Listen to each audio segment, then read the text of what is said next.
Welcome back to the Arise interview, where we speak to the newsmakers as well as ordinary people doing extraordinary things around the world and featuring the voices at the heart of the stories. I'm Charles Anyekolu, and this is a special edition. Now let's start this section with more predictions from our panelists: who, what and where to watch out for in 2022. With me, Arise special correspondent Carl Bostic, Arise anchor and correspondent Dan Warren, and Arise political editor Sumna Samba. Gentlemen, thank you very much indeed for staying with us, Sumna, and joining us, Dan and Carl. And let me come to you first, Carl Bostic. Let's look. We've been talking a lot about Africa and Nigeria. Let's look to the United States now. Everybody looking at the US Supreme Court to see how they rule on that landmark abortion issue. What is your assessment? Will the conservative justices who are now in the majority vote to overturn or to seriously damage Roe versus Wade, which is that federal right to abortion for a woman which has existed pretty much since 1973? That's right, Charles. Everyone is expecting some sort of erosion, at the very least, of the Roe versus Wade decision, which is nearly about 50 years old. That's the decision that basically guarantees all women in America the constitutional right to have an abortion. Because of a case brought before them just about a month or so ago from the state of Mississippi, where they wanted to kind of really roll back the decision-making for having an abortion to women cannot have an abortion, would be prohibited after only 15 weeks. Right now, Roe versus Wade says that it should be judged at about 24 weeks. Why is this important, Charles? It's because there are many states there that are basically queuing up, waiting for a decision on this. Charles, you may not know about this decision until as late as end of June, beginning of July. That's the end of the Supreme Court session. And so what you would see, Charles, is this. You would not see an outright rejection or reversal of Roe versus Wade per se. But if they uphold Mississippi's right to now shorten that length of time to only 15 weeks for women, you have about 22 states now waiting to also shorten it. These are basically states in the South and in the Midwest. And what would that mean, Charles, is that would have dramatic consequences for America. It would become much, much more polarized.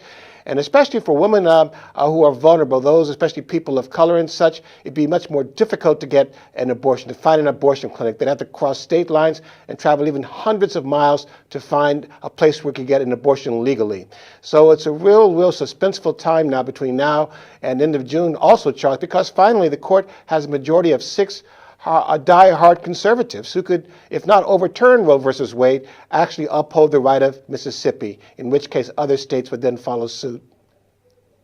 Okay, stay with us, Carl. In fact, I want to stay with you. I'm going to come to you in a minute, Dan Warren, but let's stay in America, Carl, because of course the other big issue to watch out for in the United States is the midterm elections in 2022. A place to watch, Georgia, because in 2022 it'll be, as I said, the midterms. I've heard it said that Georgia is the most important state in the country to Joe Biden. It delivered him 2 US Senate seats in January of 2021. Can he hold on to one of them in November 2022?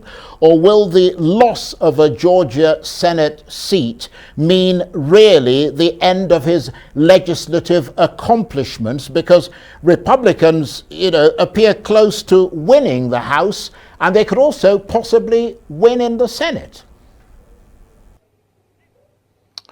Charles, that's, if you had an answer to that, or I did, I wouldn't have to work anymore, because it is just so tantalizingly close. It was Georgia that delivered the Democrats in the White House those 2 Senate seats that now give them a 50-50 tie in the Senate, with Kamala Harris as vice president delivering the tie-breaking vote. That's what gives the White House the edge right now. However, what we're seeing in Georgia is this. We're seeing an election of Raphael Warnock. He's a black pastor, a Democrat who was elected And that special term ends this year. So he's up for re-election after serving only about a year and a half in November. So there's that. But what the Republicans have done is this. They're trying to clear the field and make sure they have an electable candidate, and they're doing it in a way that's really makes it so much more intriguing, because former President Trump, for all of the things that he's been criticized for, he's still very popular.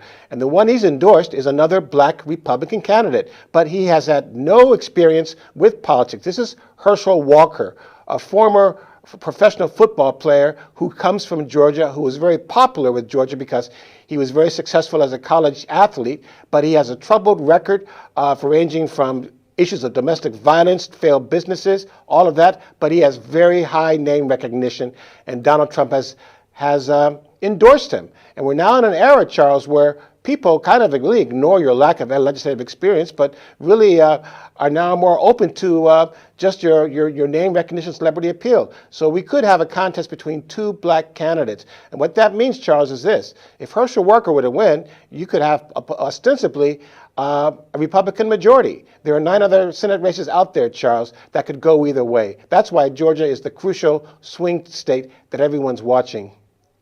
Carl, thanks very much indeed for that. Let me come to you, Dan Warren. Thank you for your patience. And let's look at Europe, for instance. The potential flashpoint of NATO.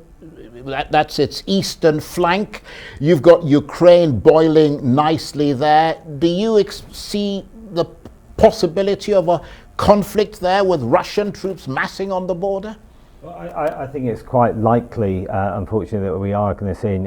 It's horrible to think in 2022 we're talking about civilized countries invading, any country, to be honest, invading one another. But civilized countries is just ridiculous. But the fact is that there is this red line of Putin doesn't want to see any former Soviet countries join NATO, and NATO is saying if they want to join, they will go through the process, and that they're not banning anybody.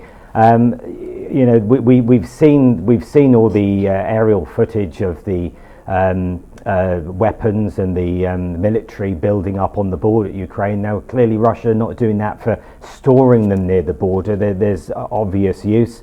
So I do think that, the talks in Geneva from next week, isn't it, the 10th, I think, where the NATO and the US and Russia will start talking.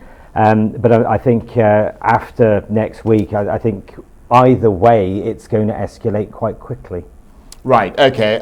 Thanks for that, Dan. Let me come back to you, Carl, because you're something of an expert on Afghanistan, Ukraine as well. You actually lived in Ukraine for a period, but we're past Ukraine now. Let's talk about Afghanistan for all the bad reasons, with the most dire predictions.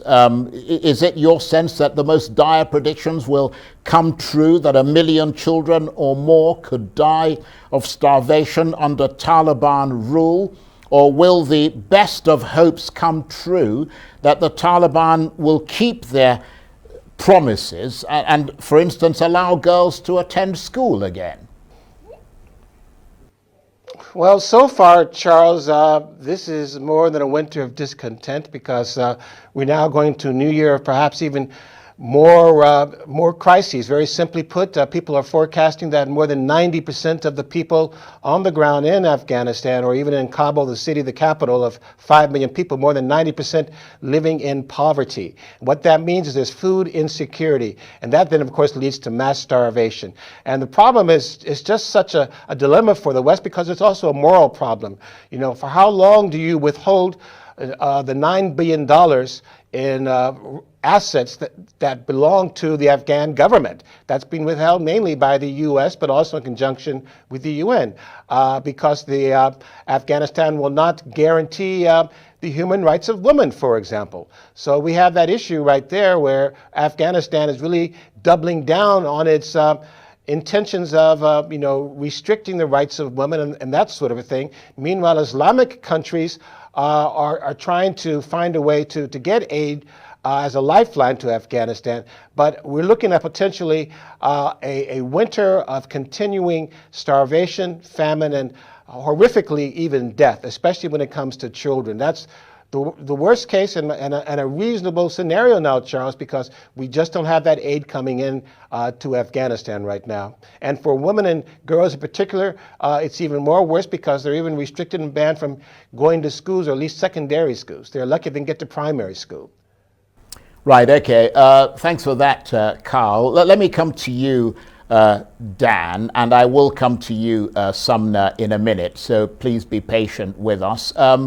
Let's talk more about the United States, what we should be looking out for. You keep an eye across all of that as both a correspondent. In fact, you wear triple hats, correspondent, producer, as well as an anchor. I've heard hints in Congress about the possibility that former President Donald Trump could face a criminal prosecution because of his efforts to get officials to stop the certification of the election on January the 6th. What are your thoughts on that? My thoughts are the January 6th investigation committee basically have to start speeding the process up, because what the problem they could see is they could end up, if this continues for too long, we could be in November, and if the Republicans take over or have the majority in Congress, then that's it, the investigation's over and they move on. That's local democracy for you. I think we've suddenly seen in the last couple of weeks, which is surprising considering we've just had the holiday period, where the committee have all started coming forward saying we've got lots of information, lots of stories, in effect feeding the US media networks with little bits to basically keep this story going. Obviously on Thursday it's the anniversary, so after Thursday we will start to hear a lot more. But I think it's likely if they can get the witnesses, if they can get the information, we could see some form of prosecution. Right, okay. Dan, thanks very much indeed for that. Let me come back to you, Carl Bostic, because of course beyond the potential of criminal prosecution, the other possibility is Donald Trump making a comeback. He has said he'll make a decision sometime around the midterm elections in November 2022. What's your gut feeling?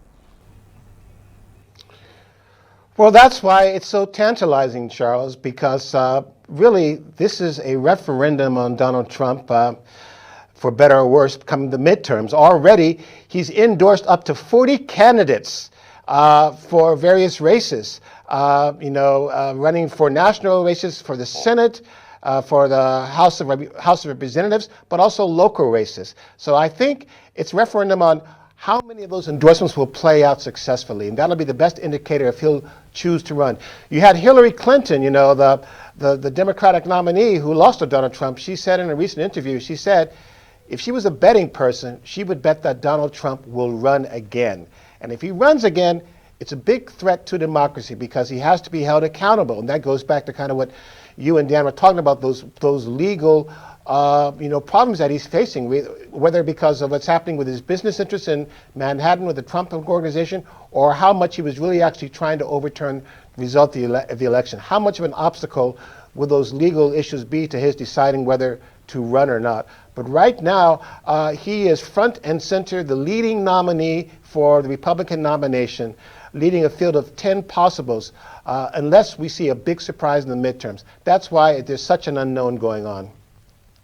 Okay, one more question to you, Dan, before I come to our political editor and director of news, Sumner Sambo. What about the relationship, Dan, between the US and China? Two countries vividly contrasting rival political systems, which is likely to be better at delivering stability, growth, and innovation in 2022, even as the rivalry between the two continues to play out in terms of what they're calling the 3 T's: trade, technology, and Taiwan. Well, I think we've seen evidence that under President Biden that there is actually a much more almost adult approach. President Trump, when he was in the White House, watched many press conference where he would be accusing China of certain things, and that's clearly not the way to do things. So I think that you will certainly see cooperation, but at the end of the day, China certainly believe it's their time to be number one, and the US really has, I think, to work hard. China's got a lot more allies than it used to have, and as you say, working together makes sense, but we know in the world of politics and when it comes to superpowers, there's no talk really about working together. It's basically being who's the most superior. Okay, Dan, thanks very much indeed for that. Let me come to you, Sumner Sambo. Thank you very much indeed for not only your analysis at the outset, which is always sterling, but your patience. Let's move from the particular to the general, Sumner. Who's your person of 2022? Somebody you think we should be watching out for in the year ahead? Well, I will clearly go to Vladimir Putin. He's going to actually cause an uproar globally. The Ukrainian conflict may actually be like what happened in Georgia when Russia actually took over, certain aspects of that country. And then, of course, you actually had Crimea. And so Putin is actually trying to flex his muscles this time around. And we've got a US president in Biden who, from Putin's perspective, seems to be someone that could easily be intimidated. He's not like a Trump that, Putin would actually be afraid of, that something could have happened or could have built some relationship, towards being an ally with. But Biden, it's such a lukewarm leader in his own instance. That's why you could see him actually going out, seeking to prevent NATO from expanding its frontiers. Because if you look at the countries around that axis, there you have Latvia, Lithuania, and all of that. They've already been NATO, they've already joined NATO over time, and yet Russia didn't have the guts to actually, push this kind of rhetoric that's going out under Ukraine. So the question is, why is Putin so vehement in his belief that he could actually start a war and actually win? Something is actually going on here. Whether the West could actually have the strength to protect Ukraine is what I'm actually afraid for, because Putin seems to be flexing muscles strongly. That's a very good point. So let me come to you, Carl Bostic, and very, very briefly, because we're almost out of time, who's your person of 2022 that you think we ought to be watching out for?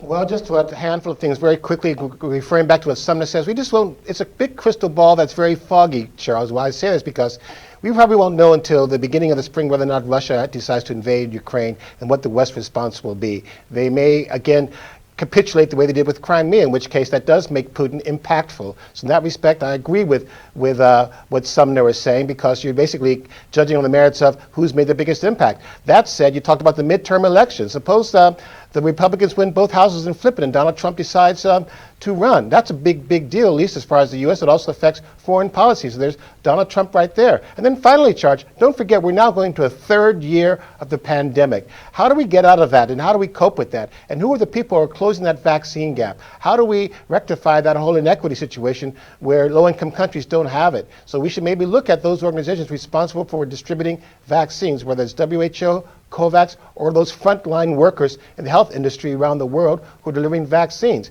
because we are still in a third year now of the pandemic.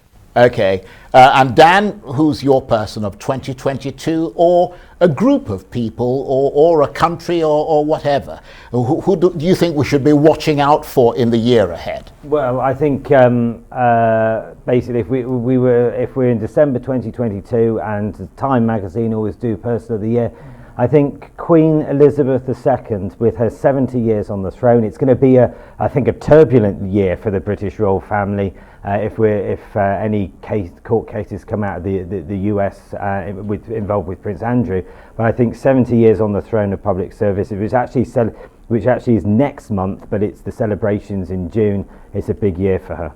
Absolutely, that's a very good point. And I think we've just got time for one more question, and I shall leave that with you, Sumner Samba, where perhaps we should conclude on a note of positivity. Is there any good news in this region of West Africa on the horizon? We've got about 30 seconds. Yes, we hope to actually see democracy return to so many countries within this region. You've seen democracy actually fleeing from countries like Mali, like Guinea, and all of that. There's going to be a lot of pressure from ECOWAS and AU for democracy to actually return, and that's why you can see lots of these countries kicking against the transition announced by the military junta in Mali, saying that it's too long. I mean, democracy needs to come back. Okay, and on that bucolic note, gentlemen, thank you very much indeed. That's it for this edition of the special Arise interview. Join us again tomorrow from me and the entire team here in Abuja and around the world. Bye-bye, and thank you for watching.